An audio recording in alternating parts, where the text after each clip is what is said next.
It is 6:52, time for the morning sprint. 2 million more people are now eligible to get a COVID vaccine in Wisconsin. Phase 1C allows people with 20 different health conditions to schedule an appointment. Those include obesity, high blood pressure, asthma, and more.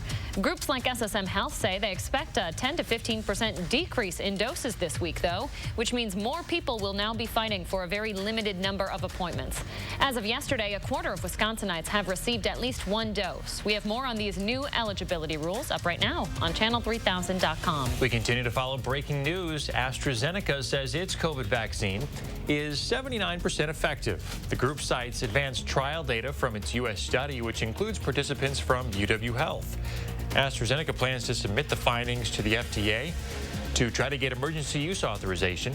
Several countries have recently suspended AstraZeneca's vaccine after a small number of people developed blood clots. Cruise ships will once again set sail, just not from any U.S. ports. Royal Caribbean and Celebrity plan to start their trips back up again in June. Their ships will be based in the Bahamas and St. Martin and will visit several different islands. All adults on board will have to be vaccinated. Anyone under 18 must be tested. We will light candles in memory of all we have lost. Investigators still working to find a motive behind the shooting at a Roundy's facility in Oconomowoc last week. Meanwhile, friends, family, and coworkers are showing their love and support for the employees killed. Investigators say Frere and Cornelia shot and killed Kevin Cloth and Kevin Schneider inside the distribution center while on the job. Cornelius eventually turned the gun on himself. The company is offering grief counseling to employees. A deadline to withdraw troops from Afghanistan is coming up in May, but the Biden administration might not comply with it. The Trump administration had reached the withdrawal date with the Taliban, but two top commanders say conditions on the ground right now might not warrant compliance. Defense Secretary Lloyd Austin made a surprise visit to the country just yesterday. People in Australia's most populous state evacuating this morning following the worst flooding there in decades.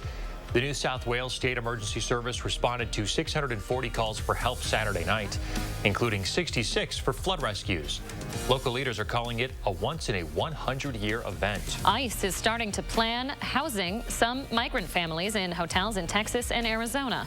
In a statement, the agency director says it signed a nearly $90 million contract with a Texas-based nonprofit to provide the short-term housing.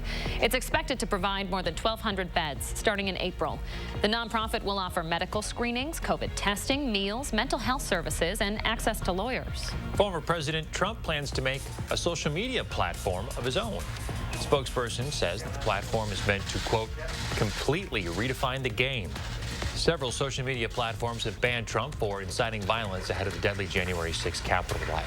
Dr. Anthony Fauci will soon be the subject of a new children's book. Simon & Schuster is putting the finishing touches on Dr. Fauci, How a Boy from Brooklyn Became America's Doctor. The publishing company says the book got his permission and his approval, and they consulted him and his team throughout the process. It's written by Kate Messner, illustrated by Alexandra Bai. It's going to hit bookstores by the end of June. No need for the sunglasses out there this morning. We have more cloud cover. No need for that jacket either. We are warm. You may want the umbrella, though. We'll see a chance for some showers joining into the mix, especially as we move into this afternoon. Doppler track is all clear for now in Madison, but we're watching the showers of thunderstorms develop to our south and west. Our temperatures dropped to 48 now. We'll start to bounce things back into the 50s as we go through time. In fact, plan your day with temperatures back into the 50s by lunchtime. Rain showers arrive closer to 4 o'clock. Thank you very much, Mr. Reese, and thanks for joining us on your Monday, folks. Have a great day. We'll see you back here tomorrow.